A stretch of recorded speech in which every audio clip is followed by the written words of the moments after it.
kapatid ko si Willie Garte, wala na rin. Napadpad ako dito. Willie Garte? Yung singer?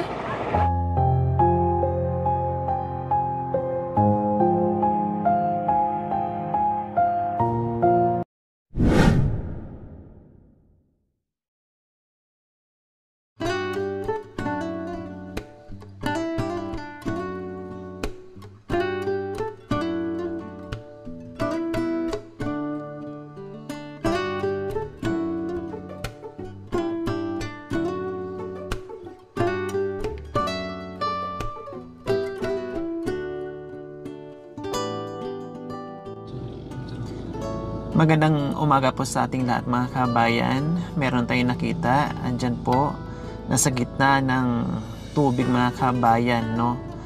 At palayan ito or kangkungan na nagdala ng payong si nanay at nanguhuli ito ng isda, namimingwit po. Magkabilaan po mga kabayan, napakatyaga, no? Ang tagal na natin dito nakahinto at pinagmasdan natin si nanay kung nakakahuli ba ito o mayroon man siyang napipingwit na isda dyan mga kabayan. Siguro pangbinta ni nanay o pang ulam yaan. So binalikan talaga natin mga kabayan. Akala ko ay nakaupo lang si nanay dyan, pero may nakita akong inangat niya. Ito pala ay namimingwit siya. So sige, titinan natin kung may mapingwit ba si nanay na biyaya sa umagang ito. So ayan po mga kabayan, puntahan natin si nanay, no? Dito daw po siya dumaan, kailang kangkungan po dyan. So paano kaya tayo dadaan? Ikangkungan po ito at malamang may tubig. Yun nga, may tubig, saan tayo dadaan? Yung buta namin nakalimutan kasi nilabhan, sinabit. Nanay! Halip po kayo. Pwede po namin kayo madisturbo. Hindi ako makalusong. Wala akong buta. So, ayan mga kabayan, malalim po kasi ito, no? So, ayan, tinawag natin si nanay. Dahil wala talagang pagdadaanan dyan. So, ayan po. Kumusta yung pangunguha nyo ng isda? Mabuti naman, kahit maliliit, pinagtsatsagaan ko sa may ulam lang. Anong pangalan niyo po, nanay? Sinisa, Lapigira, kapatid ko si Willie Garte, wala na rin. Napadpad ako dito. Willie Garte? Yung singer?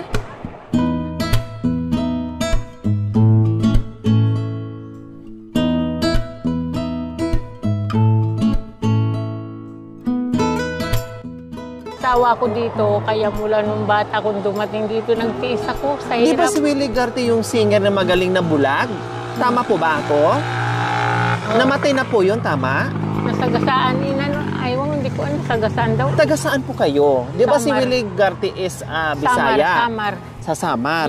So, balikan natin, sinabi niyo po nanay ni sa kapatid niyo si Willie Garte na malinaw sa atin, sikat, magaling kumanta.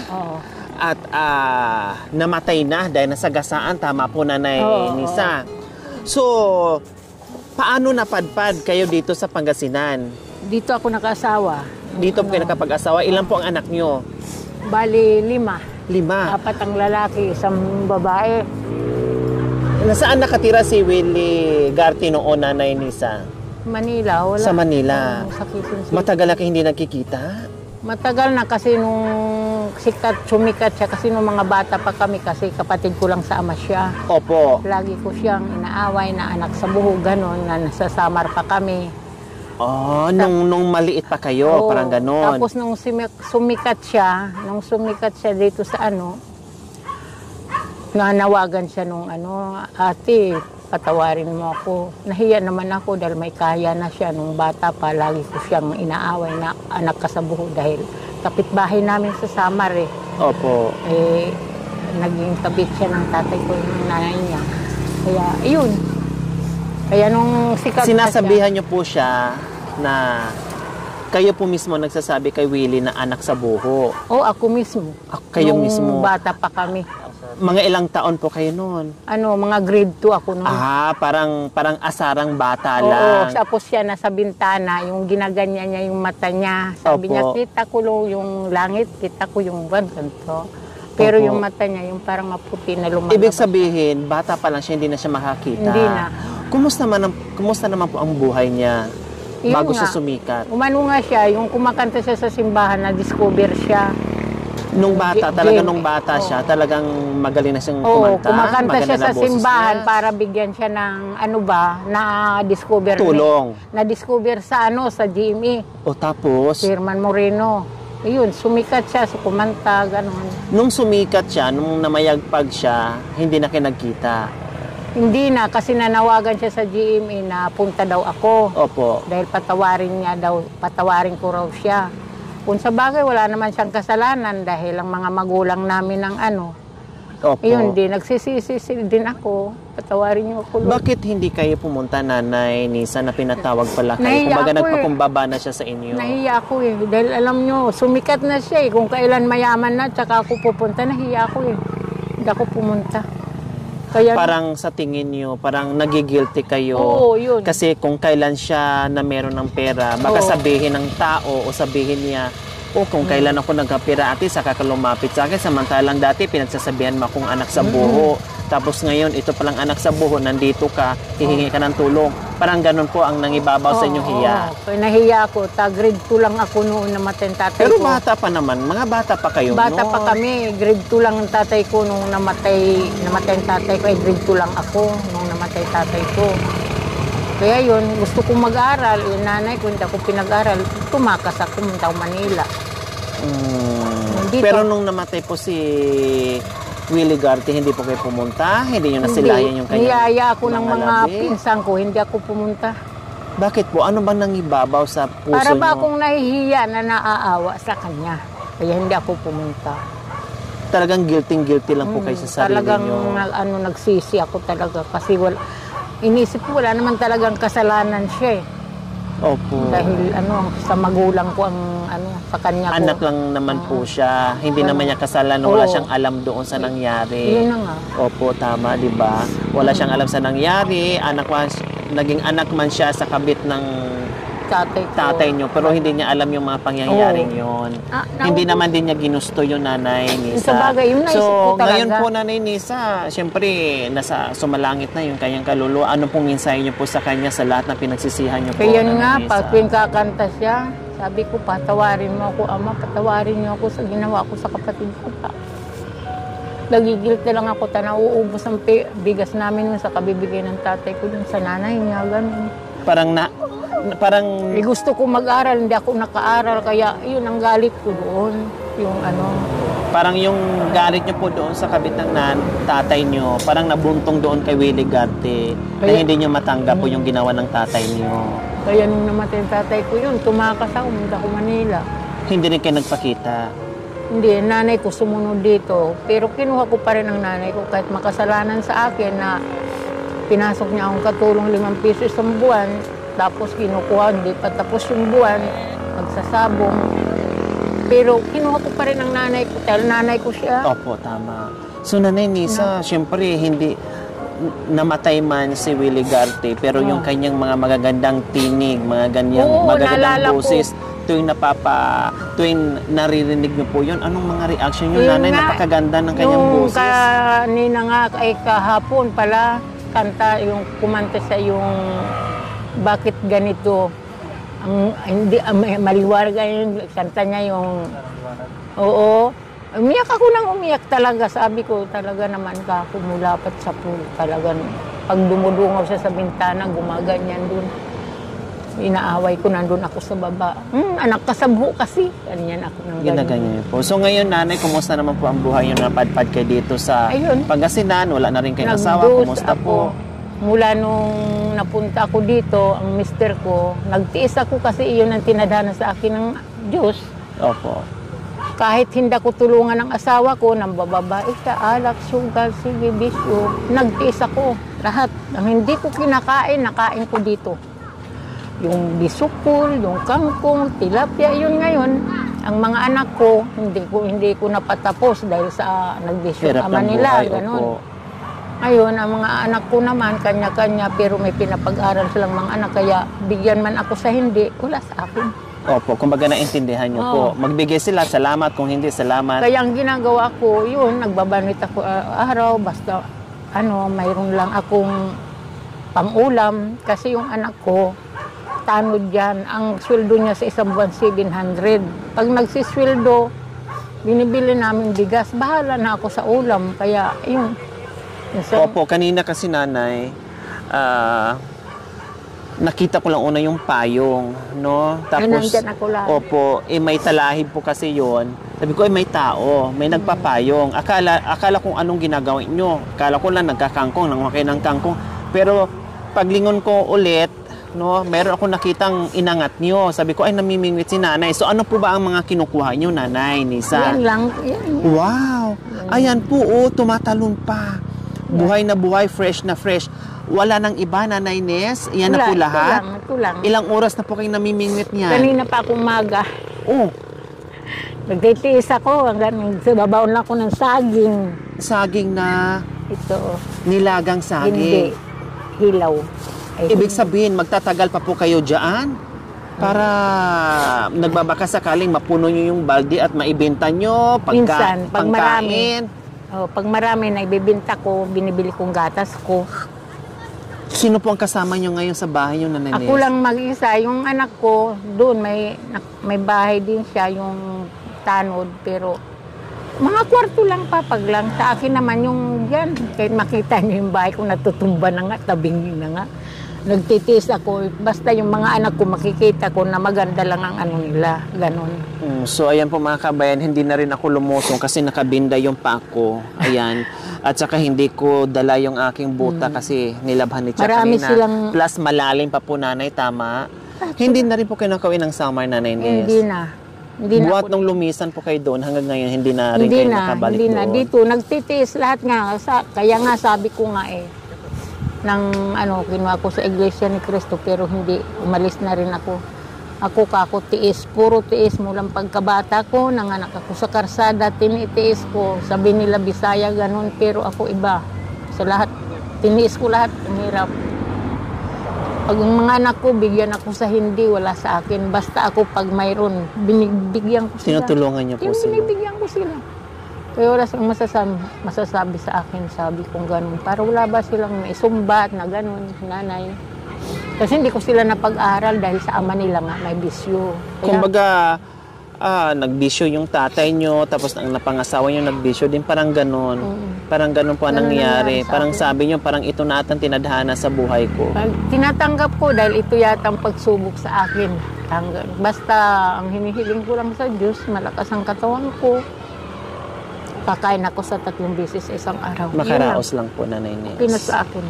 Kaya pag ako nagano kami sa mga senior, ako kung pinapakanta nila kasi lagi, kahit saan.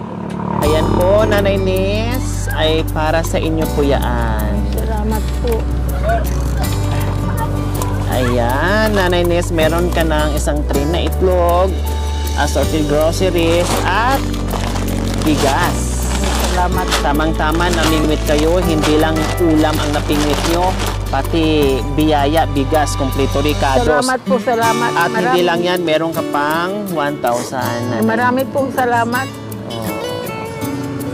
Walang ano man, Nanay Nes, sabi nyo nga, laban kung laban, tiis, makaraos sa buhay sa araw-araw.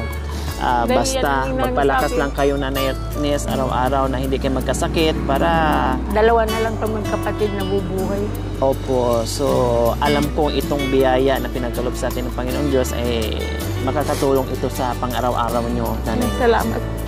Okay, so ayan, maraming salamat po. Meron naman tayong napaiyak isang nanay na nagtsatsaga, no, na makaraos lang Pagkabata ko, sa puro tiis araw-araw. ang dinanas ko Sabi dito. nga ni nanay, mula nung pagkabata hanggang ngayon, puro hirap, puro tiis ang ginagawa niya para makaraos sa araw-araw. Okay, so ayan, maraming salamat po sa walang sawang pagmamahal. Sir Jess from Italy and Nanay Paz sa Motsari, my YouTube channel to mga kabayan. Please, bisitahin at supportahan po natin. Maraming salamat po sa inyo. Nanay Nes, Gusto ko nga di ba magkapatid kayo ni Willie Garte? Siyempre, maganda ang boses ni Willie Garte. Pwede po ba sampulan niyo po kami sa boses niyo? Kaso lang ako memorize na kanta. Anong kahit Bisaya or kahit ano, Nanay Ano? Nes? Let's write this letter. My heart beating must to pass for my pen. Soon I'll be in your arms again. To take a radio, to taste of the sweet, sweet kisses once more. Darling, that's what I'm longing for. But most of all, I just want to hear that wonderful sound. I love you. Maganda po, Nanay. It's brings sweet music to my heart. It's been so long since I heard that sound, that wonderful sound. I need you, my love, I ever did with Wow! Nanay, ano sa mga kanta ni Willie Garty ang alam niyo po na gusto niyo pong kantahin? Yung isa sa mga kanta ni Willie Garty po. Wow, talagang kasi magkapatid nga sila, mga kababayan. No? Hindi pa boses ko yun. May edad na yung si Nanay, ha, pero yung boses niya nadudoon pa rin. Hindi pa rin magpapahuli yung ganda ng boses ni Nanay. O, diba? Lalo na siguro kung hindi nang nabigla si Nanay, no? Siyempre, on the spot na pinakanta natin si Nanay. At yung emotional boses pa. Hindi ko masyado anong kanta. Ito ang kinanta niya kahapon.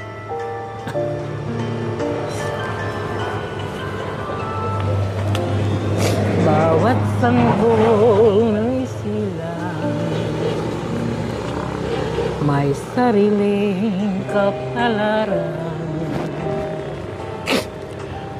At nang ako'y sinilang, wala sa akin ang paningin. Bakit ito ang palad ko? Lohang siyang nakakamit. Nagtatanong sa may kapal kung ba't ako nagkaganito.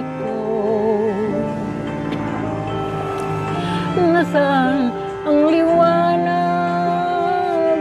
nitong landas ng aking buhay? Natulad ko isang api na pinagkaitan ng tadhana. Wow, thank you po, Nanay Nes. Talagang nandugan niyo pa kami ng kanta, no? Salamat na nagkataon ng ating landas, Nanay Nes. Ayan po. Ano naman po ang mensahe niyo po sa biyayang natanggap niyo po ngayong umaga? Maraming salamat sa inyo. Talaga ngayon lang ako mulang pagkabata ko. Ngayon lang talaga ako nagkaganito. Ngayon lang ako nagkatanggap ng ganito. Maraming salamat. Marami pong salamat. Ayan. So maraming salamat po muli sa ating sponsors. Jess from Italy and Nanay Paz sa Motsari, may YouTube channel ito, mga kabayan. Please bisita at supportan po natin. So mga kabayan, maraming salamat po sa inyong gintoong puso. Naway pagpalain po tayo ng Panginoong Diyos araw-araw. Naway ibigyan po tayo ng kalakasan ng katawan sa araw-araw. Naway ibigyan po tayo ng mahabang buhay pang sa ganun. Marami pa tayong mapasaya na tulad nila. So mga kabayan, huwag niyo pong kalimutan, paki-share, subscribe sa aking YouTube channel, Lori Aquino Tarita. Maraming salamat po, Gabi sa Sol. Bye po, Nanay Nes.